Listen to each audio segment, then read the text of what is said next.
주님 감사합니다. 이 하루의 첫 시작에 우리가 먼저 주님을 찾습니다.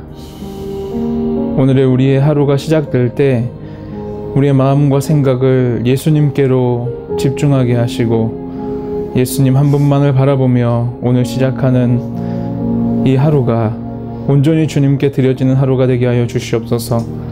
비록 우리 연약하나 우리를 통하여서 이루어지는 모든 일들 가운데 하나님의 은혜가 있기를 원합니다. 이 모든 말씀 우리 주 예수님의 이름으로 기도했습니다. 아멘. 네, 여러분 반갑습니다. 어떻게 일주일 잘 지내셨나요? 네, 하나님 말씀 볼까요? 네, 누가복음입니다. 누가복음 15장 1절에서 7절 말씀입니다. 한 절씩 읽고 마지막 절은 함께 읽겠습니다. 누가복음 15장 1절에서 7절입니다. 모든 세리와 죄인들이 말씀을 들으러 가까이 나아오니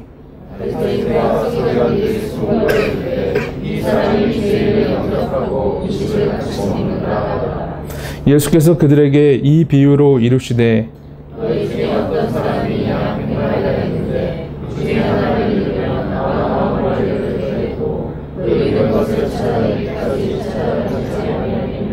또 찾아낸즉 즐거워 어깨에 메고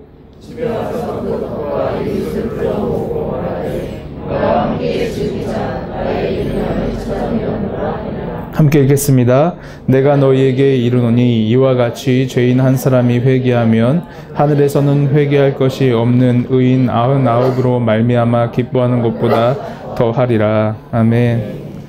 오늘 저는 여러분과 함께 잃어버린 기쁨이라는 제목으로 하나님 말씀 나누도록 하겠습니다. 저는 이 세상에 하나님께서 귀하게 쓰시는 뛰어난 목사님들을 알고 있습니다. 정말 훌륭한 목사님이니까 후배들에게 귀감이 되는 거죠. 그런데 한 정말 존경받는 목사님께서 건강하게 교회를 개척을 하시고 목회를 일생 동안 잘 하시고 또 아름답게 은퇴를 하셨어요. 그리고 은퇴를 기념해서 이제 신문사와 인터뷰를 했는데 그 내용이 정말 놀라웠습니다. 그 목사님의 그 의미심장한 말이 아마 후배 목회자들과 또 한국교회에 큰 소망을 줬을 텐데요. 후배 목사들 대형교회 하지 마라. 나는 실패한 목회자다. 이렇게 명언을 남기셨어요. 근데 저는 그 인터뷰 글을 읽고 한편으로는 되게 존경스러운 마음이 들면서도 한편으로는 이게 대형교회가 과연 하기 싫어서 안 할 수 있는 건가, 하고 싶어도 못하는 사람들이 훨씬 더 많을 텐데라는 생각을 하면서 오히려 그 목사님의 그 인터뷰 말이 저는 그 목사님을 더욱 빛나게 하고 더 정말 존경스럽게 만드는 걸 제가 느꼈습니다.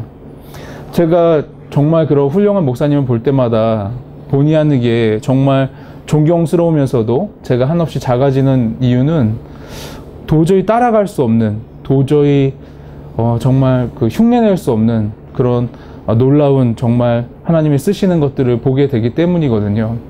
저는 위를 바라보면은, 선배님들을 바라보면은 너무 제가 작아지기 때문에 주변이라도 돌아보면서 위로받을 일 없나 이렇게 살펴봅니다. 근데 안타깝게도 제 입장에서는 제 선후배, 가까이 있는 어떤 함께 목회하는 사람들을 보면은 제가 의외로 내가 왜 이렇게 부족하지라는 생각을 하게 돼요.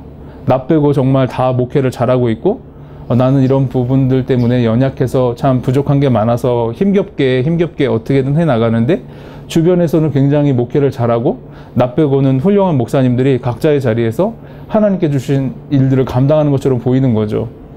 제가 교회를 이제 사역을 딱 시작하면서 사역이 쉽게 되지 않더라고요. 첫 전도사 사역을 하는데 사역이 너무너무 어려웠거든요. 그래서 아무리 노력을 해도 고등학생 한 명 전도하기가 힘들더라고요. 평소에 마음이 잘 맞는 후배하고 같이 식당에서 밥을 먹으면서 솔직하게 얘기를 했어요. 부끄럽지만 내가 사역을 이렇게 시작을 하고 몇 개월이 지났는데 아무리 노력을 해도 이 고등학생 한 명이 이게 등록을 안 한다. 이게 되게 힘들다. 그랬더니 그 후배가 또 밥을 딱 먹다가 멈추더니 또 선배인 저를 위해서 엄청나게 조언을 많이 해주더라고요. 잘 들었어요. 근데 막판에 그 후배가 제 눈을 딱 쳐다보면서 이런 말 했어요. 형님, 어쨌든 성장하지 않은 교회는 죽은 교회입니다. 제가 밥 먹다 체하는 줄 알았어요. 후배가 숟가락으로 머리를 때리는 것 같더라고요. 속으로 야, 너 왜 그런 말 했나 무서워 죽겠어. 저는 나는 내가 목회하는 게 이렇게 정말 힘든데 성장하지 않는 교회는 죽은 교회구나. 아니 어디서 그런 말을 들으면은 뭔가 도전도 되고 하겠지만 그 당시에 제가 그 얘기를 딱 들었을 때는 너무너무 힘들더라고요. 맞는 말이긴 한데 제가 한없이 초라해지는 거예요. 선배인데. 저는 계속 그런 식으로 가끔씩 목회하다가 멈춰서 이런 생각을 해봅니다. 왜 나만 이러지? 왜 다른 사람들은 다 잘하는 것 같은데 왜 나만 이러지? 내가 목회자의 길을 걷는 게 과연 하나님 나라에 무슨 유익이 있을까? 그럴 때 한 번씩 감기처럼 슬럼프에 사로잡힌다는 거죠. 목사님 저만 이러면 얼마나 좋겠어요. 저는 목회하면서 저와 같은 사람들을 많이 만났습니다. 교회를 행복하고 편안하게 다닐 때는 그냥 예배만 드릴 때예요. 그러다 은혜 받고 하나님께서 이렇게 정말 귀하게 섬길 수 있는 기회를 주시면 교회에서 크고 작은 일들을 섬기게 된다는 거죠. 그러면 그 섬기는 일을 맡으면은, 특히 사람을 대하고 사람을 돌보는 일을 맡으면은 아무도 자신할 수 없는 상태가 벌어집니다. 저는 연말만 되면은 교회마다 아주 골치가 썩는 일이 있는데, 소그룹 리더들을 보충하고 채우고 유지하는 것이 교회의 정말 중요한 관건입니다. 연말이 되면 다 사람들이 조용히 내려놔야 되는데 이거 그만하고 싶은데 하는 거죠. 이유는 간단해요. 쉽지가 않거든요. 나 빼고 다른 소그룹, 나 빼고 다른 사람들 다 잘하는 것 같이 보입니다. 내가 소그룹을 맡았는데 사람이 줄어들어요. 내가 어떤 교회 직분을 맡았는데 같이 일하는 사람들이 조용히 나가요. 속으로는 이게 다 그 사람들 이유가 있을 거야, 내 탓이 아니야, 이렇게 하지만은 마음속으로는 자기 탓 같은 거예요. 그래서 모임하고 나면 혹시 내가 그때 농담 삼아 한다고 한 말 때문에 삐졌나? 내가 그 말을 실수했나? 그것 때문에 지금 나 때문에 시험 들었나? 내가 그때 같이 이렇게 동의를 안 해줘서 나한테 서운했나? 온갖 생각들이 반복이 된다는 거예요. 그래서 우리는 무슨 일을 맡으면은, 주님께서 우리에게 맡겨진 일을 감당하다 보면은 어느 순간 멈춰서서 내가 그 기준에 도달하지 못한 것 같은, 그래서 내가 나 빼고 다른 사람들이 다 그 일을 묵묵히 잘하고 있는 것 같은 두려움을 느끼게 됩니다. 나만 뒤처진 것 같고, 나만 낙오한 것 같고, 나만 낙심한 것 같은 순간들이 와요. 제 친구는 고등부 교사를 담당하면서 되게 힘들었나 봐요. 고등학생들 이제 돌보는 게 얼마나 답답하고 어려웠겠어요. 그래서 목사 친구인 저를 만나가지고 저한테 물어보더라고요. 야, 요즘에 고등학생들 내가 어떻게 가르쳐야 될지 모르겠다. 우리 때랑 너무 달라. 그래서 잘할 거야. 뭐 큰 어려움 없겠지. 그렇게 조언을 해줬더니 그 친구가, 야, 내가 진짜 최근에 엄청나게 깜짝 놀라는 일을 겪었는데 내가 대처를 못했다. 제가 그게 뭔데 그랬어요. 그랬더니 그 친구가 겪은 일을 얘기를 해주더라고요. 자기가 봉사하는 교회 고등부에서 전도 축제를 했대요. 그래서 그 고등부 반 선생님들이 한 달 정도 시간을 줄 테니까 고등학생들을 전도하라고 이렇게 반마다 학년마다 제안을 해줬다는 거죠. 제 친구도 열심히 했대요. 근데 오히려 자기가 맡은 반은 애들이 점점 줄더래요. 너무 속상해가지고 전도 축제 기간에 애들이 더 안 나오니까 이거 어떻게 해야 되나 해가지고 자기가 결심을 했대요. 그래서 반 애들 모아놓고 선생님이니까 이런 얘기를 했대요. 얘들아, 선생님이 니네들이 다음 주에 새 친구를 데리고 오잖아? 그럼 피자를 사줄게. 애들 눈빛이 갑자기 초롱초롱 빛나더래요. 다음 주가 됐더니 새로운 애가 2명이나 온 거예요. 선생님은 또 제 친구는 신났죠. 그래서 야, 얘네들 그래도 우리 때처럼 피자에 아주 마음이 열리는구나 해가지고 아주 맛있는 또 고급진 피자를 시켰대요. 그래서 피자가 배달이 딱 와가지고 카드를 꺼내서 결제를 딱 하는 순간 애들이 박수를 막 치면서 노래를 불렀대요. 옆반인데 옆반인데. 전 처음에 무슨 말인지 몰랐어요. 제 친구가 그러더라고요. 야, 애들이 피자 먹고 싶어서 옆반애를 빌려왔다. 자기는 모르는 거죠. 걔가 우리 교회 애인지 아닌지 모르는 거예요. 옆반에 수업 공과 공부하는 애를 데려다가 피자 먹으려고 데리고 온 거예요. 자기 너무 충격받았다고. 도대체 이걸 어떻게 해야 되냐고. 나 교사 못 해 먹겠다고. 그 자리만 잘 지켜라. 거기만 정말 아이들 곁에만 있어줘라. 그게 가장 귀한 일이다. 제가 얘기를 했는데 제 친구 충격이 가시지 않는 것 같더라고요. 우리가 그냥 주님을 사랑해서 시작한 일인데 주님을 의지하고 주님께 받은 은혜가 커서 우리가 정말 영혼을 돌보고 영혼을 사랑하는 사역을 했는데 막상 하다 보면은 그게 정말 쉽지가 않아요. 그래서 우리도 모르게 나 왜 이러냐, 나는 왜 이렇게 이걸 못하냐, 나 이것밖에 안 되냐, 이런 생각을 저절로 하게 됩니다. 그리고 주변을 돌아보면은 나 빼고 정말 다 나름대로 받은 사명을 가지고 각자의 자리에서 잘하고 있는 것처럼 보여요. 나는 조용히 생각하는 거죠. 나 이것밖에 안 되나? 나 이 정도밖에 안 되는데 차라리 그만둘까? 나 같은 사람이 왜 목사가 됐나? 나 같은 사람이 왜 리더가 됐나? 나 같은 사람이 왜 직분자가 됐나? 나는 그릇이 안 되는데, 나 이거 감당할 수가 없는데, 그 안에서 조용히 무너지는 거죠.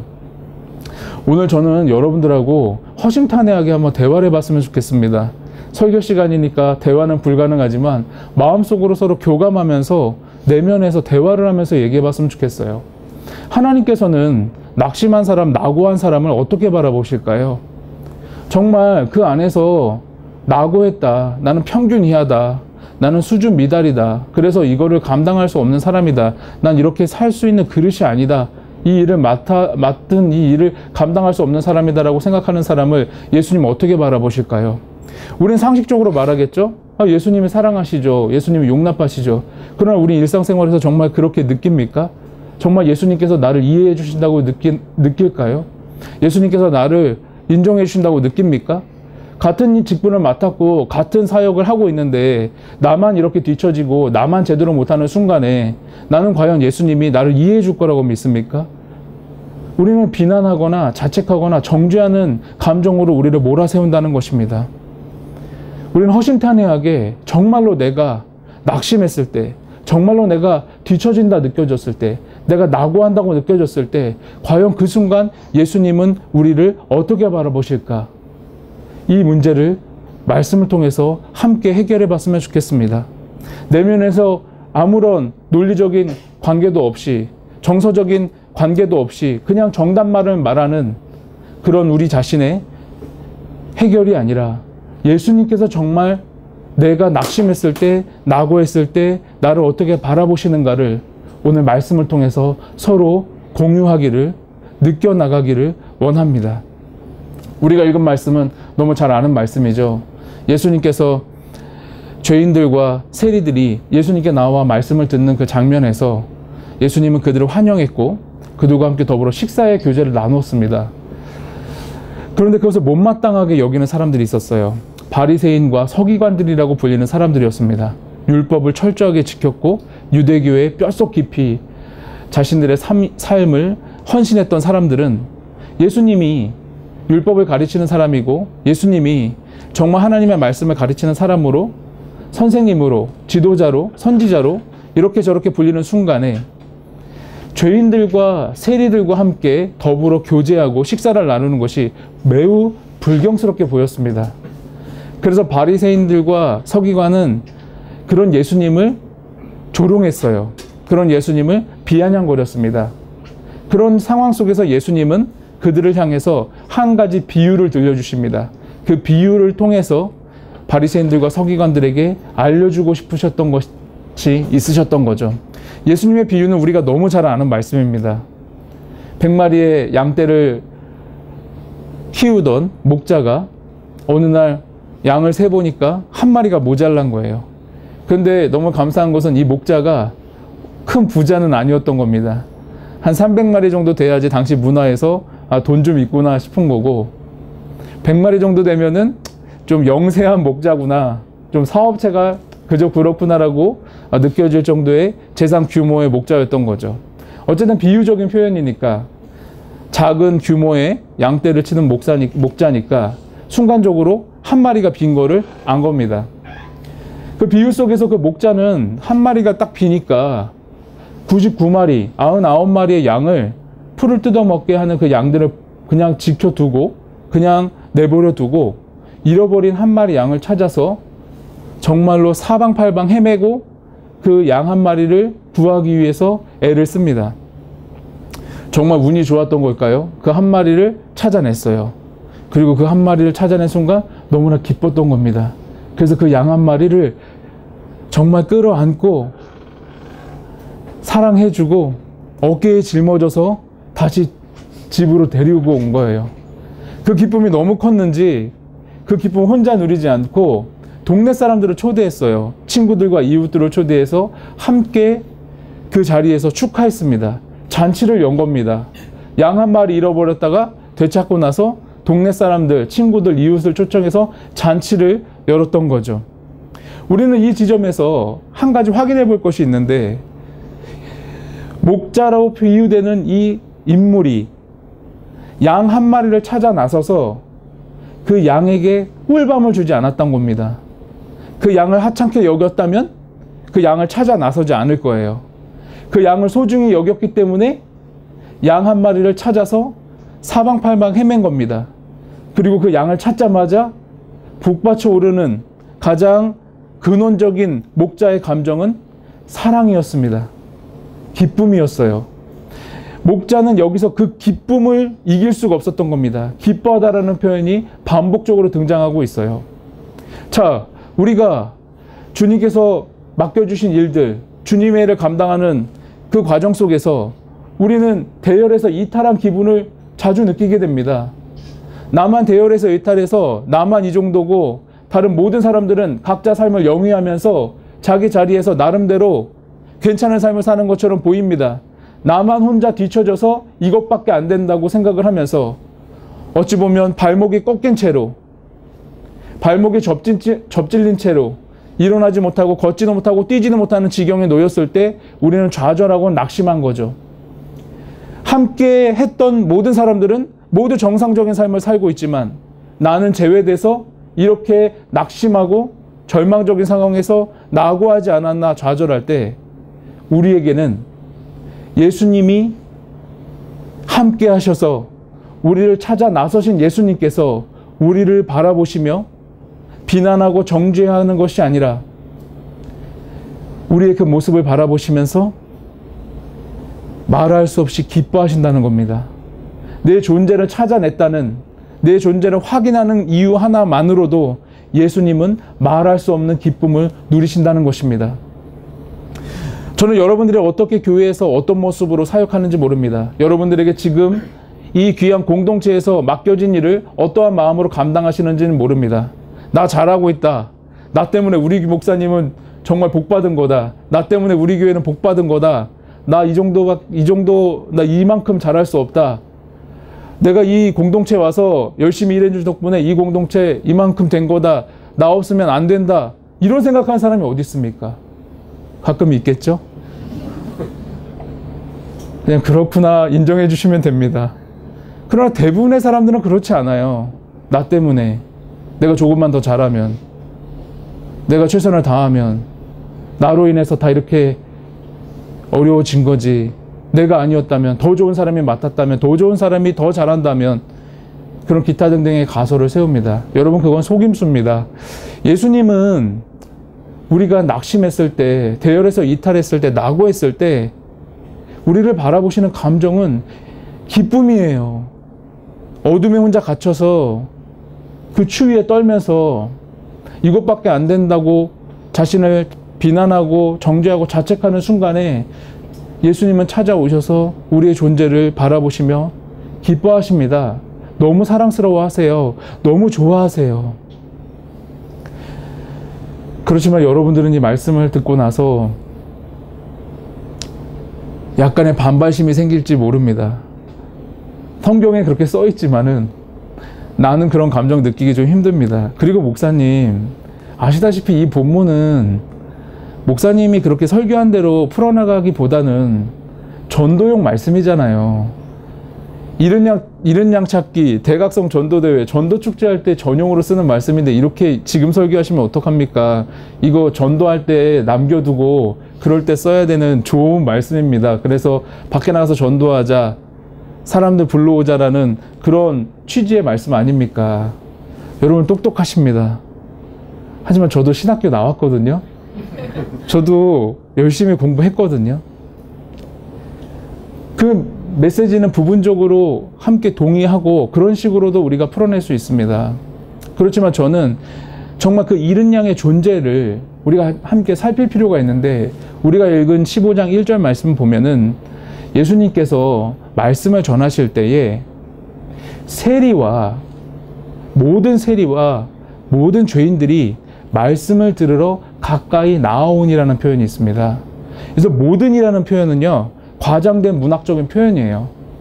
그 당시에 살았던 모든 세리와 모든 죄인들이 다 몰려왔다는 게 아니라 그만큼 많은 사람들이 몰려왔다는 뜻입니다. 그리고 말씀을 들으러 가까이 나아오니라는 이 표현은요, 우리가 시제 표현이 그냥 한글 성경을 읽으면 그냥 가까이 나왔구나, 지금 현재 나오고 있구나 이런 뜻이지만, 실제로 어떤 의미가 반영되어 있냐면 이것은 단순한 일회적인 사건, 우연으로 발생한 사건이 아니에요. 이것은 예수님의 사역 내내 지속됐던, 그리고 예수님께서 사역하는 그 과정 속에서 계속 지속적으로 반복됐던 내용입니다. 다시 말해서 무슨 얘기냐면, 예수님께서 그날 말씀을 전하실 때 우연히 세리와 죄인들이 섞여 있었던 게 아니라 수많은 세리와 수많은 죄인들이 예수님이 말씀을 전할 때마다 지속적으로 따라다녔다는 걸 의미해요. 말씀을 들으러 계속 왔다는 걸 의미합니다. 그러면 이것은 우연히 발생한 한 번의 사건이 아니라, 아무리 정말 사회에서 냉대받고 비난받는 죄인일지라도, 세리일지라도 예수님 말씀을 너무 듣고 싶어서 예수님을 계속 따라다녔다는 의미입니다. 바리새인들과 서기관들은 왜 세리와 죄인들을 조롱했을까요? 죄인들은 말씀을 들으러 나오는 사람들인데, 바리새인들과 서기관들이 보면은 말씀은 듣고 싶고 예수님의 뒤는 따라다니고 싶은데 그들의 일상을 보면은 변한 게 없는 거예요. 삶을 청산하지 못했어요. 쉽게 얘기해서 수준 미달이에요. 그러니까 그 사람들의 삶에는, 아니 귀로는 말씀을 듣고 싶은데 인생은 따라오지도 못하고, 삶의 수준은 아주 형편없어서 죄를 청산하지도 못하고 죄에 허덕이면서 사는 사람 주제에 예수라는 사람이 신기하니까 그 말은 듣고 싶은가 보지 조롱한 겁니다. 당시 세리들은 도둑놈 취급을 받았어요.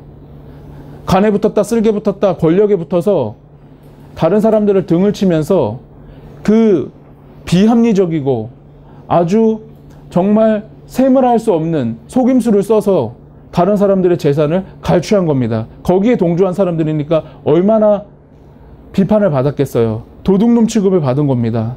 그런데 그 사람들도 예수님을 따라다닌 거예요. 말씀을 들으려고 한 겁니다. 그러니까 바리새인들과 서기관들은 그런 사람들을 보면서 예수님을 조롱한 거예요. 아니 당신의 가르침을 받는 사람들은 왜 저 모양 저 꼴이냐, 아니 당신 좋다고 추종하면서 따라다니는데 인생을 봐라, 저거 자기 수준도 안 되고 본받을 거 하나 없는 사람들하고 섞여서 같이 교제하고 밥 먹으니까 좋냐. 그러니까 예수님께서 그 바리새인들과 서기관들을 향해서 대변해 주신 겁니다.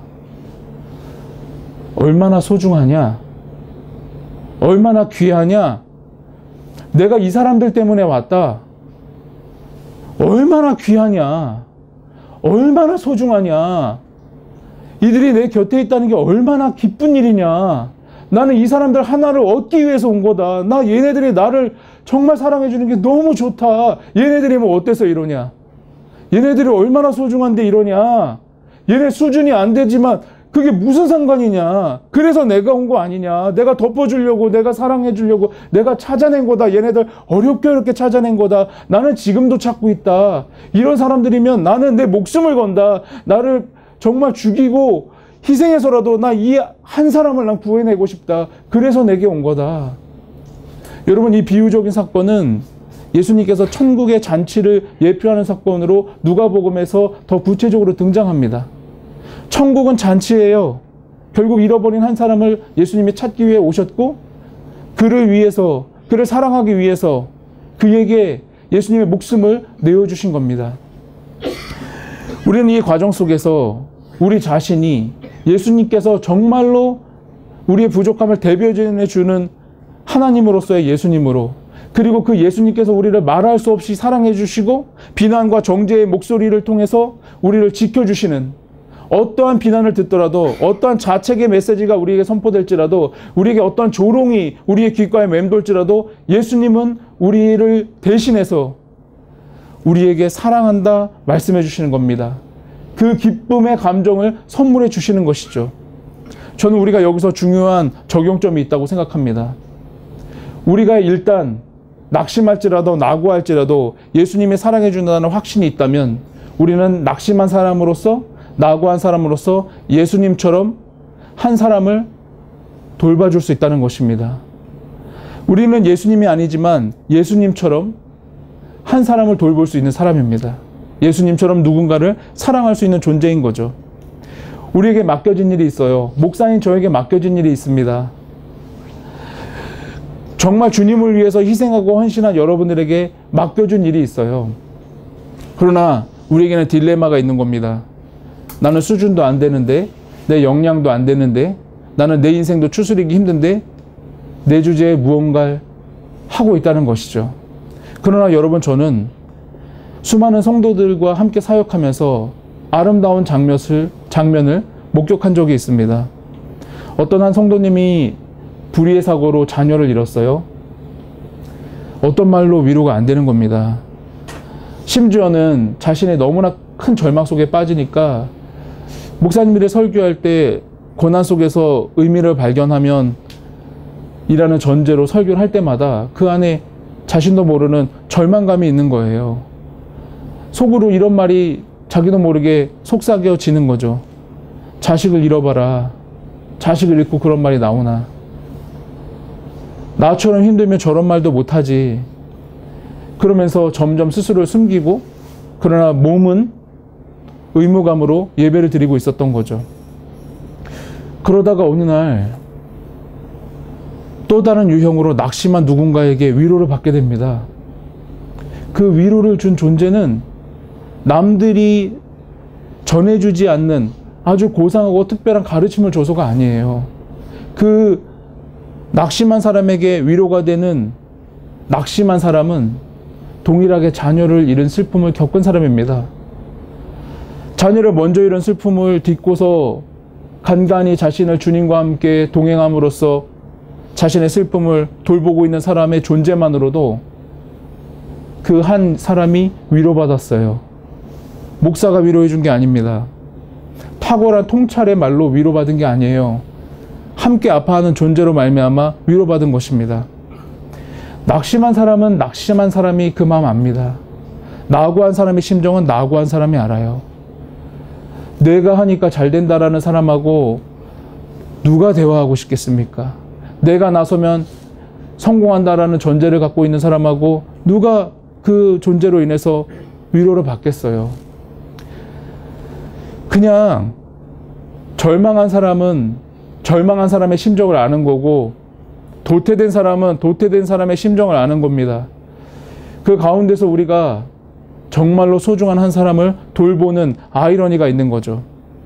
우리가 절망했다면 기억하셔야 합니다. 우리가 낙심했다면 기억하셔야 돼요. 우리가 뒤처졌다면 기억하셔야 합니다. 나로 인해서 위로받는 한 사람이 있을 수 있다는 사실입니다.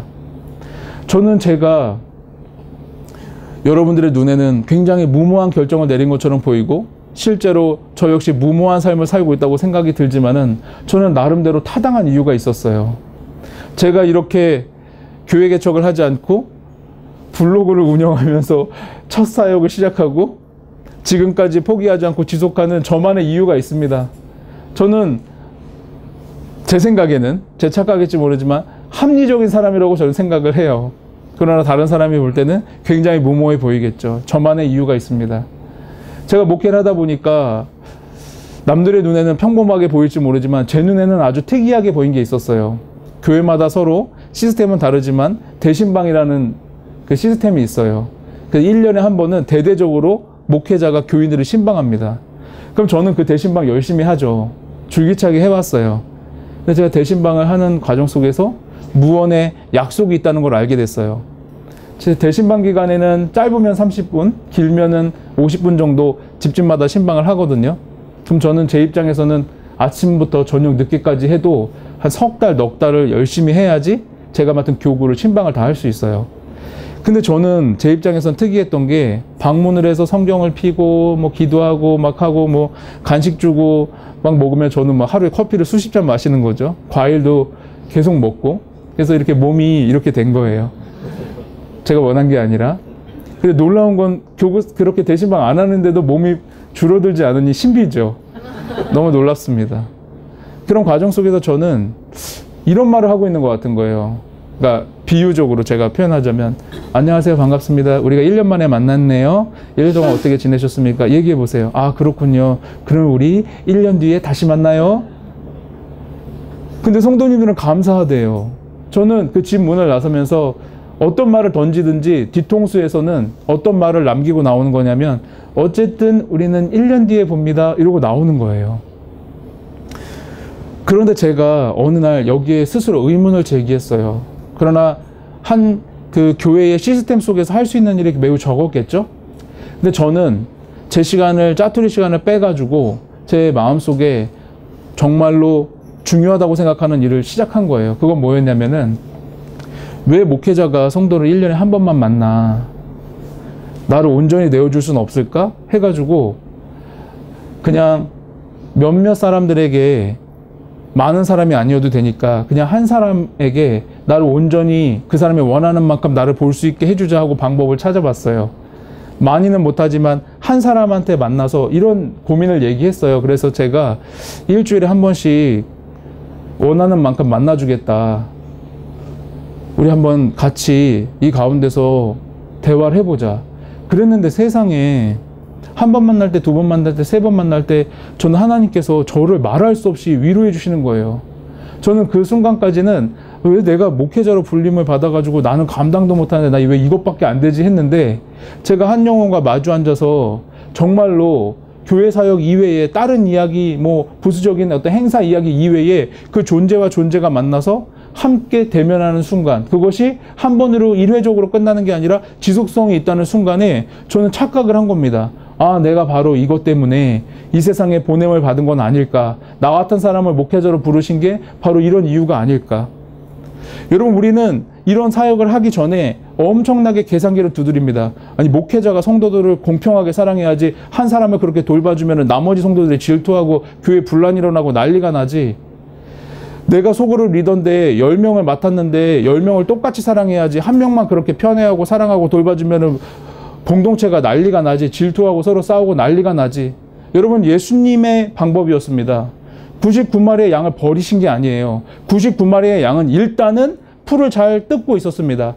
99마리의 양은 일단은 자기 자리에 있었어요. 그러나 한 마리의 양은 이탈한 겁니다. 낙심하고 낙오하고 뒤처진 거죠. 예수님은 그 99마리의 양을 버리고 한 마리를 찾으러 간 게 아니라, 그 99마리의 양은 일단 풀을 뜯고 있었고 물을 마시고 있었고 일단 생명의 유지가 가능했던 겁니다. 정상적으로 자신이 영양을 섭취하고 안정적으로 모여 있었어요. 그러나 한 마리는 유독 예외였습니다. 그래서 예수님은 시급하게, 긴급하게 그 한 마리의 양을 돌봐주셨다는 거죠. 규모로 계산하면은 우리는 하나님 나라의 사역을 감당할 수가 없습니다. 규모로 계산하면은 우리가 복음을 전할 수가 없어요. 내 눈앞에 즉시 시급하게 돌봐줘야 되는 그 한 사람에게 바로 이 순간에 전심전력을 다할 때 그 안에 변화가 일어나는 겁니다. 제가 이렇게 한 사람 한 사람을 돌보면서 조금씩 여러 번 하다 보니까 시스템이 구축이 된 거예요. 그래서 제가 4번의 이 시간들을 효율적으로 쓰는 어떤 방법을 찾아냈고, 마지막 3주차 때 4번을 만났는데 3주차 때 이런 제안을 해봤어요. 이렇게 저하고 이런 시간을 보내시니까 좀 어떤 마음이 드셨냐. 뭐 좋은 말 해주죠, 당연히. 싫은 말 해주진 않겠죠. 그리고 제가 제안을 했어요. 이것이 소중하고 의미있게 느껴졌다면은 이걸 선물할 수 있다. 그래서 다른 사람에게 선물할 수 있으니까 4주차 때 이걸 연결해 줄 수 있는 사람을 소개해 줬으면 좋겠다.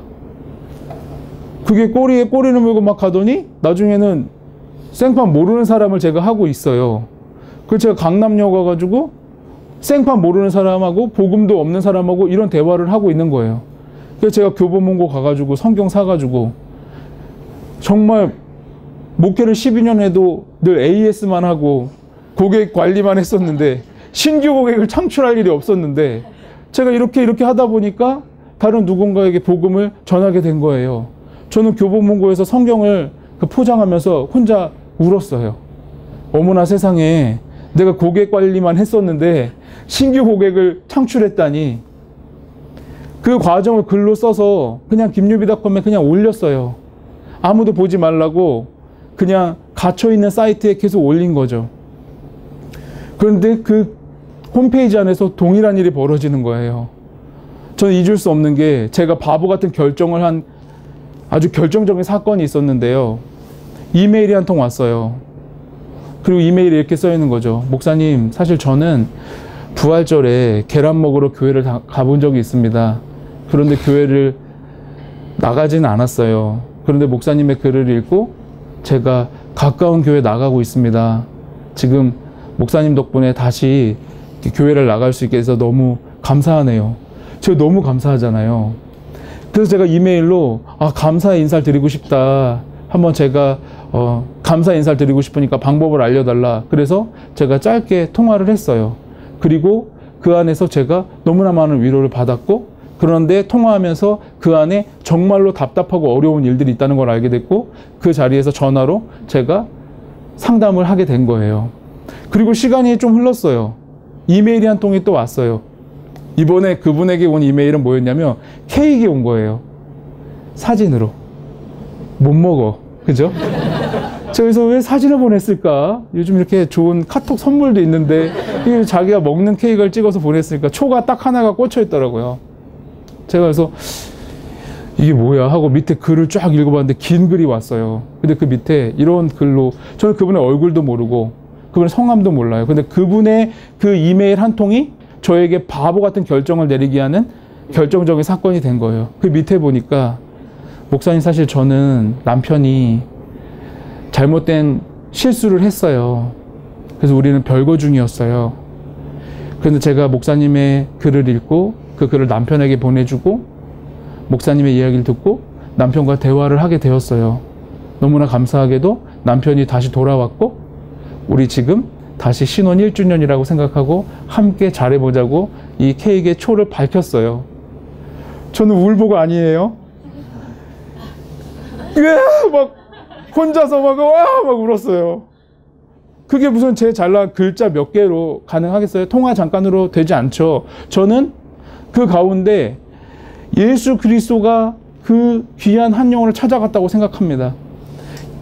저는 이런 마음이 찾아왔어요. 어떤 마음이냐면, 예수님이 막 찾아다니는데 저는 제가 아는 동네니까, 예수님 여기 있지 않을까요?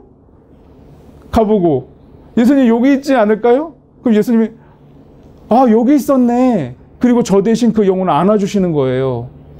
예수님 잠깐만요, 여기 뭐가 있는 것 같아요. 가보면 예수님이 여기 있었구나. 예수님이 기뻐하면서 그 영혼을 끌어안아주고 그 영혼을 보듬어주고 그 영혼을 짊어지고 함께 잔치를 열어주시는 거죠. 저는 그렇기 때문에 바보 같은 결정을 내릴 수 있었습니다. 저는 시급하고 중요한, 정말 길을 잃은 한 영혼, 낙심하고 대열에서 이탈하고 정말 그 가운데서 숨죽여 울고 있는 한 사람을 내가 예수님에게 소개해 줄 수 있다면 믿음으로 제가 고백하고 싶습니다. 제 인생이 어찌되든 무슨 상관입니까? 현실적으로 많은 고민하며 살지만 믿음으로 고백하겠습니다. 어둠 속에서 울고 있는 한 영혼이 예수 그리스도를 만나서 그 예수님이 안아주시는 그 따뜻함으로 기뻐할 수 있다면 우리 인생이 어찌되든 무슨 상관입니까? 이 세상의 삶이 조금 불편하고 조금 어렵더라도 그거 무슨 상관이겠습니까? 저는 여러분들에게 제안하고 싶습니다. 낙심했을지라도 낙오했을지라도 대열에서 이탈해서 나같지 않은 모습을 살고 있다고 할지라도 예수님은 당신의 존재로 인해 기뻐하십니다. 그럼에도 불구하고 아이러니하게 우리가 누군가를 돌보고 있다면 낙심한 사람의 마음 낙심한 사람이 아는 겁니다. 뒤처진 사람의 마음 뒤처진 사람이 아는 것입니다. 예수 그리스도에게 그 한 영혼을 맡겨드릴 때 예수님께서 그 기쁨을 우리에게도 나누어 주실 겁니다. 우리가 예수님은 아니지만 예수님처럼 기뻐할 수 있는 것입니다. 우리가 예수님처럼 능력은 없지만 예수님과 동행할 수 있는 것입니다. 예수님께서 하시는 일을 목격하면서 우리에게 어느 순간 사라졌던 기쁨을 회복하기 원합니다. 우리 각자가 잃어버린 기쁨을 찾아서 주님과 함께 오늘 우리에게 주어진 이 하루를 예수님과 함께 더불어 기뻐할 수 있기를 간절히 바라겠습니다. 우리 함께 기도하겠습니다.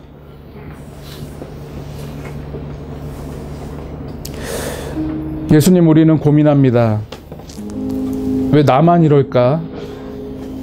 다른 사람 다 잘하는데 왜 나만 이것밖에 안 될까?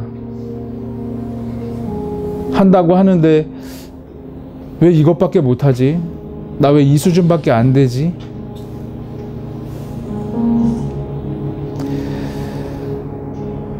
애써 위로해보지만 우리는 자책하면서 매우 냉혹한 말들을 스스로에게 던집니다. 내가 예수 믿기 전에는 예수님이 다 이해하셨지. 나 근데 예수님 잘 믿잖아. 그런데 이것밖에 안 되잖아. 예수님 볼 자신이 없어. 예수님을 마주할 용기가 없어. 내가 몇 년을 믿었는데, 내가 얼마나 많은 사랑을 받았는데 난 이것밖에 안 되는 게 애초에 말이 되지 않아. 그러나 주님은 그런 우리를 바라보시며 그런 우리를 찾으시며 그런 우리를 발견하셨을 때 안도의 한숨을 내쉬며 우리를 안아주십니다. 쓰다듬어 주십니다. 끌어안아 주십니다. 그 기쁨을 주체할 수 없어서 우리를 짊어지고 우리를 끌어안고 돌아왔던 그 긴 걸음을 걸어가며 우리를 다시금 안전한 곳으로 인도해 주십니다. 우리가 주님께서 주신 꼴을 먹으며 은혜를 누리며 또 다른 누군가를 섬길 때 우리가 절망하지 않았다면, 우리가 낙오하지 않았다면, 우리가 뒤처지지 않았다면 알 수 없는 것들을 주님은 알게 하셨습니다. 나의 수준 이하의 삶 때문에 우리는 넉넉하게 누군가를 이해할 수 있게 된 것입니다. 내가 한없이 모자라고 부족하기 때문에 다른 사람을 조금 더 배려하고 이해할 수 있게 된 것입니다. 저는 여러분들이 주님과 따뜻하게 만나길 원합니다. 그리고 여러분들이 예수님처럼 상한 심령을 찾아내서 예수님에게 데려다 줄 때 예수님처럼 기뻐하기 원합니다. 주님께서 우리를 귀하게 부르셨습니다. 우리가 간절히 이 시간 기도하며 나아가겠습니다. 주님께서 우리를 통해서 우리에게 잃어버렸던, 사라졌던 기쁨을 회복해 하실 줄로 믿습니다. 함께 기도하시겠습니다. 성령 하나님, 이 시간 간절히 기도합니다. 성령 하나님께서 우리에게 잃어버린 기쁨을 회복시켜 주시옵소서. 우리는 우리의 수준과 우리의 실력으로 우리의 존재감을 평가합니다. 다른 모든 사람들과 비교하면서 내가 사라져버리면, 내가 없어져버리면 더 잘 될 거라고 착각합니다. 그러나 주님, 우리 가운데 함께하여 주셔서 우리 가운데 소망을 주시고 우리를 안아주시는 주님, 우리를 사랑하시는 주님, 우리를 돌봐주시는 주님을 만나길 원합니다. 이성적으로, 논리적으로 주님이 나를 사랑하는 것이 아니라 정말 정서적으로 따뜻하게 내가 주님 앞에 사랑받는 것을 느끼는 우리 모두가 되게 하여 주시옵소서. 우리 한 사람이 되게 하여 주시옵소서. 잃어버린 한 사람을 위해서, 잃어버린 한 사람을 돌보는 삶을 살게 하기 위해서 주님 우리를 부르셨습니다. 우리가 뒤처지지 않았다면, 우리가 낙심하지 않았다면, 우리가 낙오하지 않았다면 어찌 그들의 마음을 알겠습니까? 어찌 그들의 고통을 알겠습니까? 주님 오시옵소서. 주님 오셔서 우리를 새롭게 하여 주시고, 주님 오셔서 우리에게 말씀하여 주시고 우리를 인도하여 주시옵소서. 주님 우리를 사랑하십니다. 주님 우리를 이끄십니다. 여기에서 힘을 더하시고 여기서 위로하시고 능력으로 함께하여 주시옵소서. 하나님 회복시켜 주시고 하나님 말씀하여 주시고 일으켜 세워주셔서 우리의 수준을 뛰어넘어서 주님의 수준만큼 살아가게 하여 주시옵소서. 주님 말씀해 주시고 주님 인도해 줄 줄로 믿습니다. 주님 아십니다. 주님 아십니다. 주님께서 오늘 안아주기 원하는 사람 주저하지 않고 끌어안아 주시고 주님의 품에 폭 안겨서 오늘 하루만이라도 따뜻하게 보내게 하여 주시옵소서. 우리를 불러주신 이 자리에서 우리 실력으로 승부하는 것이 아니라 예수님으로 승부할 수 있게 해주시고, 예수님께서 우리의 모든 필요를 알고 계시오니 그 사랑으로 우리를 넉넉하게 지켜주실 줄로 믿습니다.